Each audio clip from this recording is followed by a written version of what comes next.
श्रीदेवी जी से मैं बात करता हूँ और फिर ट्रेन में चढ़ता हूँ और फिर टर्न करके एक डायलॉग बोलता है कि जिसके पास कोई नहीं उसके पास माँ होती है और ट्रेन चलना उसी पे तो दरवाज़ा बंद होता है और चलना होता है। जी। ये पेशेंस उनका, माय गॉड, इतनी गर्मी और वो बंदी बिल्कुल ऐसे सीधी खड़ी रहती थी। एक लेडी से मैं थप्पड़ खा चुका हूँ उस दौरान, हल्का सा ही लगा था ऐसे, फिर भी लगा। मैं आपको फिल्मों के नाम दे रही हूँ, ये हमारा आखिरी पड़ाव है। इन्वेस्टिगेशन ऑडियंस करने की कोशिश कर रही है, लेकिन आपकी एक्टिंग इतनी कमाल है कि हम पकड़ नहीं पाए। आप मुझे बताइए कि जितनी फिल्में आपने की हैं उसमें ऐसा कौन सा सीन है जिसमें बहुत लोचे हुए थे बट वो सट करके निकल गया, हम ऑडियंस मतलब पकड़ ही नहीं पाएगी। हड्डी हड्डी अटक गई थी सच में। हाँ। And I will give you the name of the films.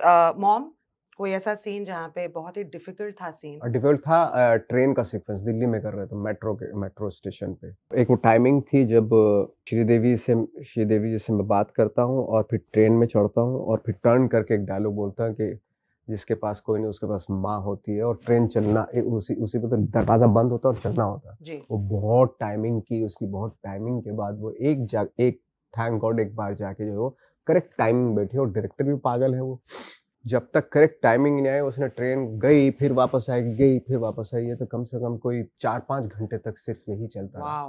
और थैंक्स टू श्रीदेवी, ऊपर वाला उनको जन्नत नसीब करे।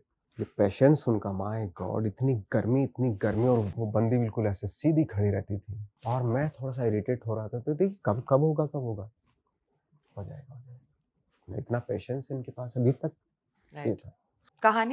कहानी का टफेस्ट सीन था दुर्गा पूजा के टाइम पे। विद्या बालन उधर से जा रही हैं और मैं उनको चेस करने की कोशिश कर रहा हूँ। उसमें क्या था कि बहुत ही कुछ हमारे आर्टिस्ट थे क्राउड के जो हमने डाल रखे, तो कुछ रियल थे जी।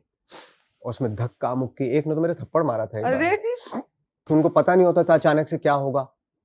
हम तो छुप के जाते थे ना, गोरिल्ला शूट कर रहे थे क्राउड में, और तो दुर्गा पूजा का जो क्राउड होता है माय गॉड क्या लेवल का होता है जी। एक लेडी से मैं थप्पड़ खा चुका हूँ उस दौरान, हल्का सा ही लगा था ऐसे, फिर भी लगा था। शक्ल पे लगती है तो मतलब इंसान का आपा खो बैठता है मतलब। करेक्ट। आखिरी लंच बॉक्स में टफेस्ट सीन। लंच बॉक्स में वैसे कोई खास आई डोंट थिंक सो। हाँ, ट्रेन का सीक्वेंस था इरफान भाई का और मेरा। हम लोग ने एक बोगी विदाउट परमिशन, हमने एक बोगी जो है सब अपने बंदों को घुसा दिया था, टिकट लेके जाते थे फिर उतरते थे फिर वापस दूसरी ट्रेन पकड़ फिर वापस ऐसे। तो आई थिंक इतना वो भी इतने टफ नहीं रहा, आई थिंक बहुत इजी था वो भी। आपकी कंफर्ट फिल्म कौन सी है? फोटोग्राफ।